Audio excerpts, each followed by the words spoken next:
सर्वप्रथम सर्वांचं स्वागत करतो. आज दिनांक 2 सप्टेंबर 2020 मंगळवार. बीकॉम भाग 2 मॅक्रो इकॉनॉमिक्स स्थूल किंवा समग्रलक्षी अर्थशास्त्र या विषयातील एक महत्त्वाचं प्रकरण म्हणजे नॅशनल इन्कम, राष्ट्रीय उत्पन्न. यामध्ये आपण राष्ट्रीय उत्पन्नाच्या विविध संकल्पना पाहिल्या. त्यानंतर राष्ट्रीय उत्पन्नाचे विविध प्रकार पाहिले, राष्ट्रीय उत्पन्न मोजण्याच्या पद्धती पाहिल्या आणि त्यामध्ये पहिल्या 2 पद्धती आपण पाहिलेल्या आहेत. एक म्हणजे उत्पादन पद्धती, प्रॉडक्ट मेथड, आणि दुसरी उत्पन्न पद्धती. आणि आज आपण पाहणार आहोत ही तिसरी पद्धत म्हणजे खर्च पद्धती, एक्सपेंडिचर मेथड. खर्च पद्धतीनुसार राष्ट्रीय उत्पन्न मोजले जाते. या पद्धतीमध्ये उपभोग खर्चाला अधिक महत्त्व दिले आहे. अर्थशास्त्रज्ञांचे असे मत आहे की केवळ उत्पन्नावरून राहणीमानाची कल्पना येत नाही.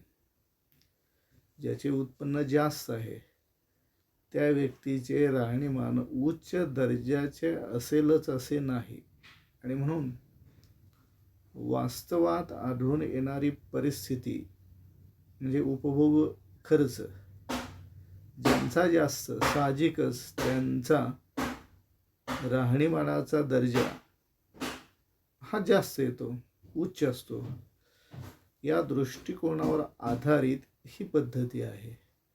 केवळ व्यक्तीचे उत्पन्न जास्त आहे यावरून राहणीमान उच्च दर्जाचे असेलच असे स्पष्टपणे म्हणता येत नाही.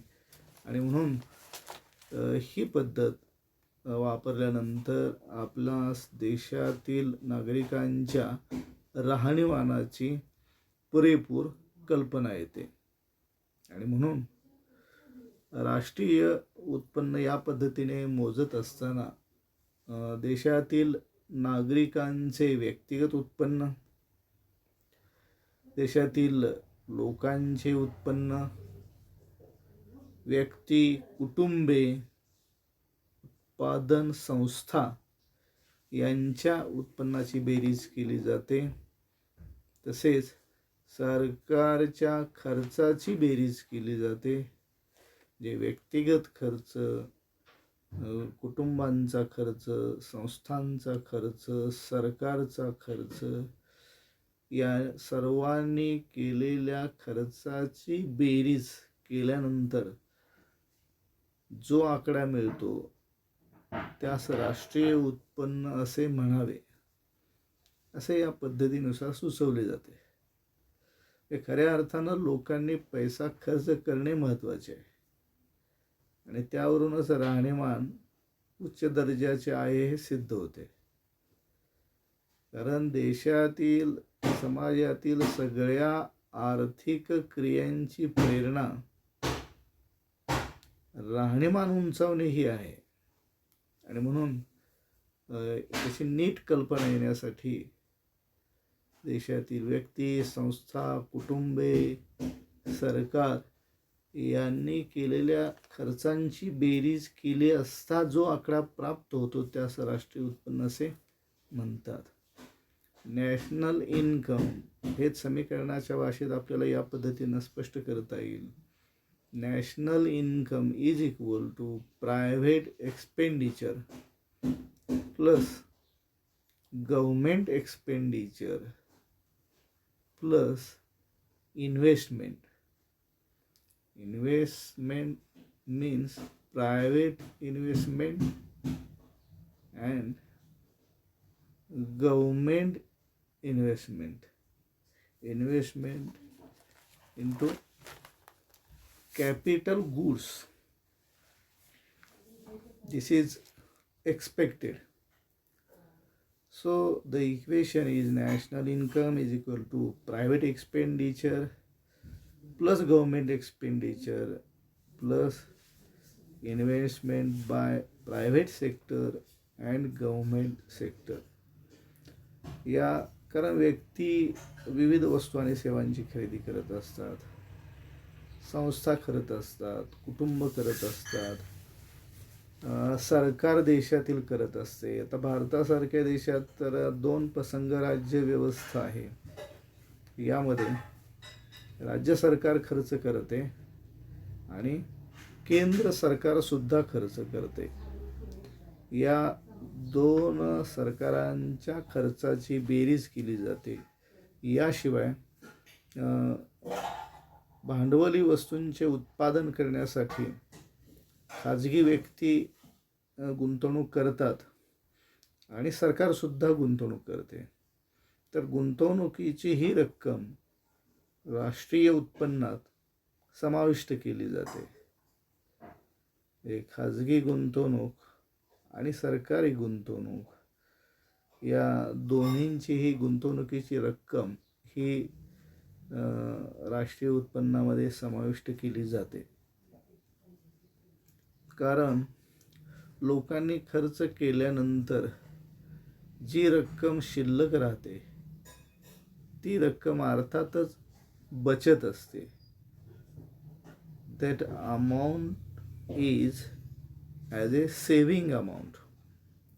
आणि म्हणून ती बचतीची रक्कम उत्पादक कार्यात, भांडवली वस्तूच्या उत्पादन कार्यामध्ये गुंतवली जाते असे या ठिकाणी गृहीत धरले आहे. आणि म्हणून शिल्लक राहिलेली रक्कम ही गुंतवणूक केली जाते उत्पादन कार्यात. यासाठी गुंतवणुकीची ही रक्कमसुद्धा खर्चात समाविष्ट केली जाते आणि एकूणच यावरून राष्ट्रीय उत्पन्न ह्या सगळ्या अंकाला म्हणतात.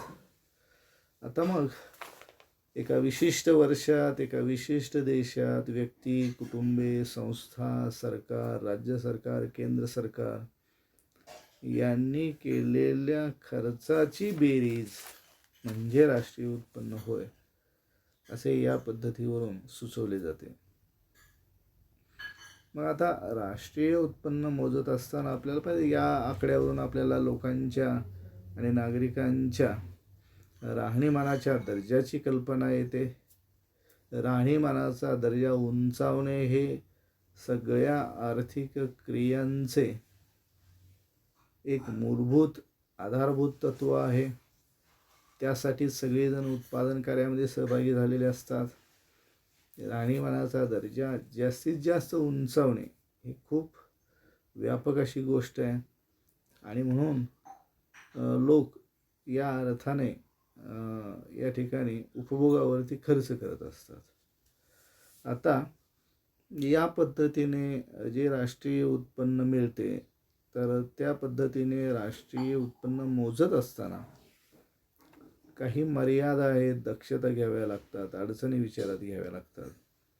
आणि म्हणून precautions for measurement of national income कोणत्या दक्षता घ्यायच्या या पद्धतीनं राष्ट्रीय उत्पन्न मोजत असताना पहिली दक्षता आहे ती म्हणजे to collect sufficient and believable information. विश्वसनीय, पुरेशी, अचूक, बिनचूक आकडेवारी किंवा माहिती उपलब्ध होणे महत्त्वाचे आहे. आणि खर्चाच्या रकमेची बेरीज करत असताना व्यक्ती, कुटुंबे यांनी केलेल्या खर्चाबद्दलच्या नोंदी, तसेच सरकारसुद्धा अनेक वस्तूंचे आणि सेवांचे ग्राहक असते. मग सरकारने अनेक वस्तू आणि सेवा खरेदी केल्याबद्दल त्याच्या नोंदी, ही सगळी माहिती संकलित करावी लागते. ती विश्वसनीय, पुरेशी आहे याची खात्री असावी लागते. तेव्हा अशी माहिती उपलब्ध होणे अत्यंत अडचणीचे असते, कष्टाचे असते, त्रासाचे असते.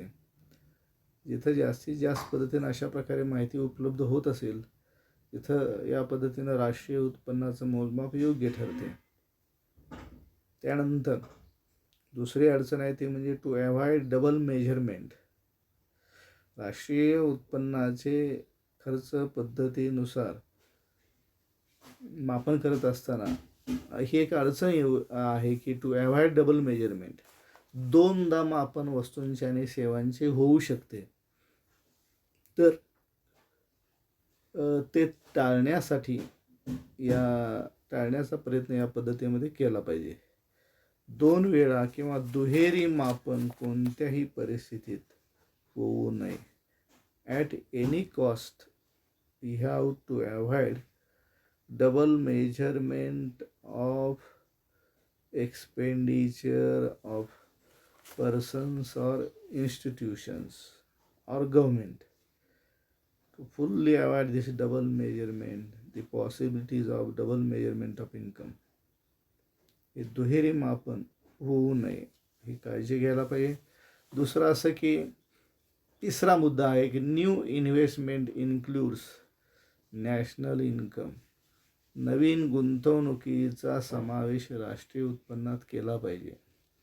नवीन गुंतवणुकी याचा अर्थ उत्पादन वाढीसाठी नव्याने उत्पादक करण्यासाठी केलेली गुंतवणूक पूर्णपणे.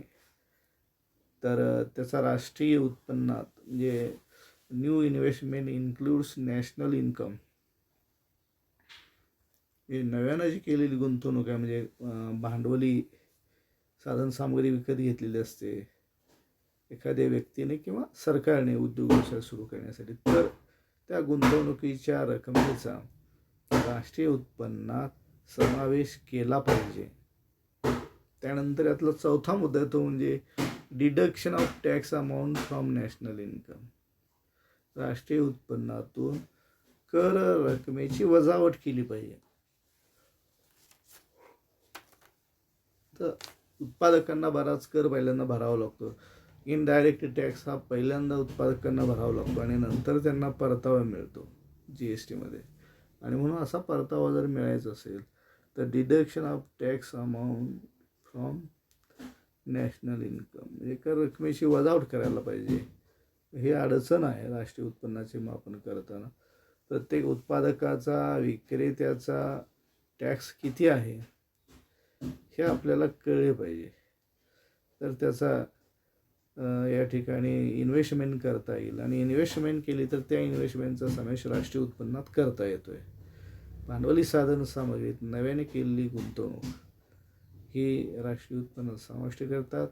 Deduction of tax amount from national income हे वजावट करायची त्या रकमेची म्हणजे प्रत्यक्ष कराची रक्कम किंवा अप्रत्यक्ष कराची रक्कम. सरकारला प्रत्यक्ष करापेक्षा अप्रत्यक्ष करापासून सरकारला जास्त उत्पन्न मिळते आणि म्हणून जास्त उत्पन्न मिळत असल्यामुळे सरकारने या ठिकाणी राहणीमानाच्या दर्जाची कल्पना येण्यासाठी राष्ट्रीय उत्पन्न मोजत असताना या अमाऊंटची वजावट केली पाहिजे राष्ट्रीय उत्पन्नातून कर रकमेची. कराची रक्कम कर रकमेचा राष्ट्रीय उत्पन्नात खूप मोठा हिस्सा असतो आणि म्हणून ॲक्युरेट आणि अचूक आकडेवारी काढायची असेल नॅशनल इन्कमची तर आपल्याला कर रकमेची वजावट त्यातनं केली पाहिजे. साधारणपणे असे काही 4 महत्त्वाचे मुद्दे आहेत की आपण पाहिले की राष्ट्रीय उत्पन्न खर्च पद्धतीने मोजत असताना येणाऱ्या अडचणी. खर्चाचं मोजमाप करायचं म्हटलं तर पुरेशी आणि विश्वसनीय आकडेवारी उपलब्ध पाहिजे. मिळालेली आकडेवारी पुरेशी असेल असे नाही. बऱ्याच वेळेला लोक आपल्या खर्चाची नोंद ठेवत नाहीत, लिहित नाहीत आणि त्यामुळे आणि लिहिल्यानंतर ती त्यांनी माहिती जनतेला सरकारला त्यांनी ती दिली पाहिजे ते द्यायला नकार देतात. आणि म्हणून to collect sufficient and believable information जी माहिती मिळेल ती पुरेशी आणि विश्वसनीय असली पाहिजे, अचूक बिनचूक असली पाहिजे. त्यामुळे लोक जी माहिती सांगतील त्याच्यावरच या पद्धतीचे यश अवलंबून आहे. म्हणजे खर्चाच्या ज्या नोंदी आहेत त्या नोंदी अचूक असल्या पाहिजेत, बिनचूक असल्या पाहिजेत, लोकांनी सांगितल्या पाहिजेत, लोकांनी नोंदी केल्या पाहिजेत. बऱ्याच वेळेला अशा नोंदी नसतात आणि मग राष्ट्रीय उत्पन्नाचा येणारा आकडा अपुरा किंवा चुकीचा असू शकतो. विश्वसनीय पाहिजे माहिती. लोकांनी खरोखर माहिती दिली तरच त्याचा उपयोग होईल. संस्थांची सार्वजनिक सरकारकडे अशी माहिती उपलब्ध असते खर्चाची, पण व्यक्तींच्याकडे समाजाकडे असणं थोडंसं अवघड आहे. त्यामुळे ही एक मर्यादा आहे, याची दक्षता घ्यायला पाहिजे. ही सगळी माहिती मिळालेली माहिती पुरेशी असेल, विश्वसनीय असेल तर त्याचा समावेश करता येतो. दुसरं आहे टू अवॉइड डबल मेजरमेंट. दुहेरी मापन राष्ट्रीय उत्पन्नाचे टाळले पाहिजे. या पद्धतीनुसार जे राष्ट्रीय उत्पन्न घेतले जाते त्याचे दुहेरी मोजमाप होऊ नये. तिसरं असं की new investment includes national income. नवीन गुंतवणूक म्हणजे उपभोगावर खर्च केल्यानंतर लोकांनी उपभोग खर्च केल्यानंतर जी रक्कम शिल्लक राहते तिला बचत असे म्हणतात. त्याचीही पुन्हा उत्पादक कार्यासाठी जेव्हा लोक गुंतवणूक करतात तेव्हा त्याला न्यू इन्व्हेस्टमेंट तेव्हा त्या रकमेचा समावेश राष्ट्रीय उत्पन्नात केला पाहिजे. आणि कराची रक्कम वजा केली पाहिजे राष्ट्रीय उत्पन्नातून, कारण तो आकडा मग फुगीर आकडा असेल. कर म्हणजे एक संक्रांत, फक्त हस्तांतरण होते संपत्तीचे एका गटाकडून दुसऱ्या गटाकडे. प्रत्यक्षात उत्पादन कार्यात काही नव्याने भर पडत नाही आणि म्हणून कर रकमेचा राष्ट्रीय उत्पन्नात समावेश केला जात नाही आणि तो करू नये असंच या ठिकाणी सुचवण्यात आलेलं आहे. आणि त्यामुळंच अशा अनेक हे आहेत, अडथळे आहेत किंवा मर्यादा आहेत, उणीव आहेत, टीका आहेत. त्याची जाणीवपूर्वक पाहणी केली पाहिजे, अभ्यास केली पाहिजे, चुका मिनिमाइज केल्या पाहिजेत, कमी केल्या पाहिजेत आणि अचूकतेकडे जाण्याचा प्रयत्न सर्वांनी केला पाहिजे. आणि म्हणून राष्ट्रीय उत्पन्न एक महत्त्वाची संकल्पना.